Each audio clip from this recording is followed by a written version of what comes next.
Scalenes are located on the side of the neck here. So you've got the SCM muscle. So if you just lift your head up and hold it there, this is the SCM, the sternocleidomastoid, which attaches onto the sternum there and relax your head.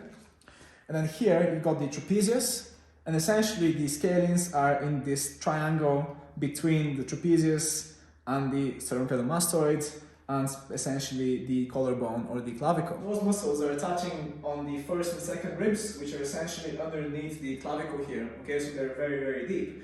So the reason why we want to treat them for neck pain is because you've got the brachial plexus, which is a bundle of nerves that comes out of the cervical spine here, and the nerves essentially going between the scalenes. I'm going to ask Ellie to essentially externally rotate her arm and then place it underneath her glutes. This way we're going to lock the shoulder down into depression. I've got the head rotated to the right, which essentially is giving me a very clear pathway, which I'm going to use to treat the scalenes. Now from here, I'm going to sink a single finger into the base of the skull there, and I'm essentially going to follow the pathway of the muscle itself. Okay, so if you're doing myofascial release, this is going to take a bit more time, because you want to make sure that you're breaking through all the adhesions and the fascial restrictions you may have in this area. And because this is a very gentle area, a very vulnerable area, you want to make sure that you take your time so that you're not pressing on any arteries, because you don't want to do that.